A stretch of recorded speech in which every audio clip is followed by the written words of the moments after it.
I recognize Mr. Burchett from Tennessee. I was going to follow up with the numerous reports by the Federal Protective Services officers describing suspicious occurrences of UAPs over nuclear facilities.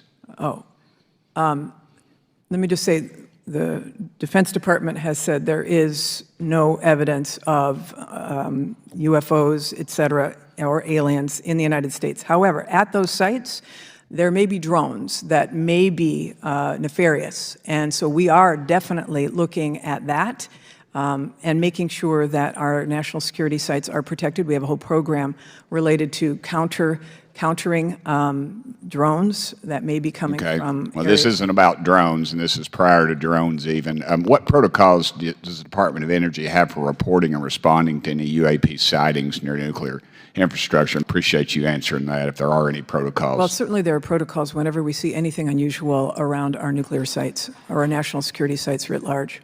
Chair recognizes Ms. Luna from Florida. Secretary Granholm, earlier when Representative Burchett asked you about some UAP stuff, you said that the DoD essentially had denied any existence of that, and you referred to them as drones, correct? It's my understanding that the Department of Defense has looked at this and issued a report about it. I have a lot of questions, so just quick and concise if possible. There have been persistent claims and reports, including those from credible whistleblowers to this committee, suggesting that the U.S. government, potentially including the Department of Energy, has been involved in reverse engineering technologies recovered from UAP. For example, the Pentagon's proposed Kona Blue program aimed at reverse engineering such technologies, although it was ultimately not established. Can you clarify whether the Department of Energy has been involved in any such efforts, either historically or currently, to analyze reverse engineering materials from related to UAPs? I have no knowledge of that. Okay, there are several reports indicated frequent drone incursions over DOE nuclear facilities, including an incident on April 1st, 2021 at Lawrence Livermore National Laboratory, also known as LLNL. Can you detail the DOE's current security measures to prevent unauthorized drone activities or UAPs, and what steps are being taken to enhance these measures of frequencies of incidences? Yeah, we have a whole counter drone effort to make sure that all of our national security sites and our labs are protected from incursions from drones, I'll just say, that are not authorized. So there's a whole series of protocols, probably not ripe for discussion in this public setting. Correct.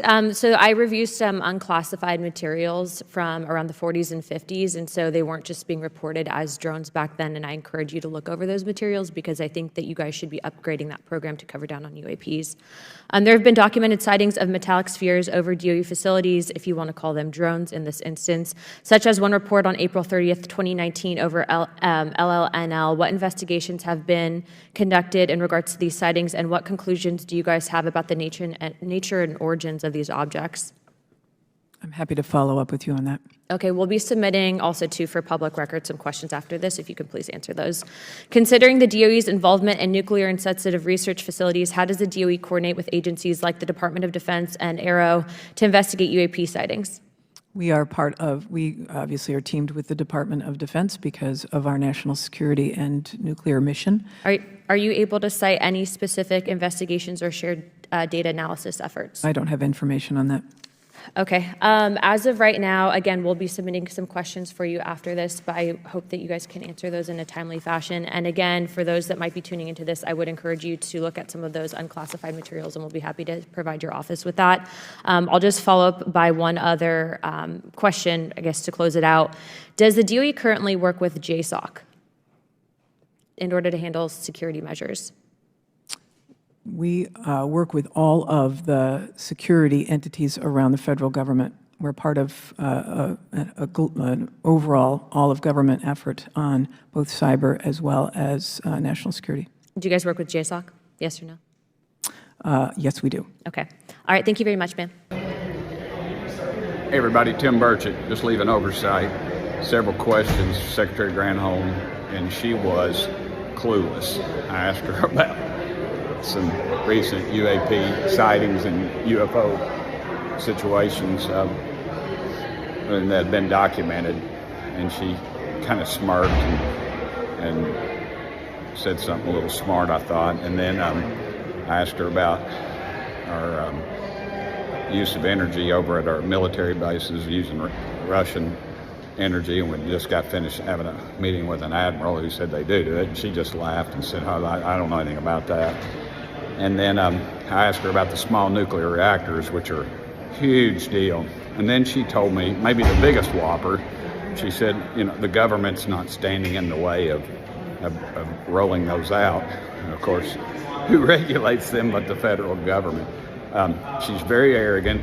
She condescending to the point, I think, but she was clueless, which is even worse.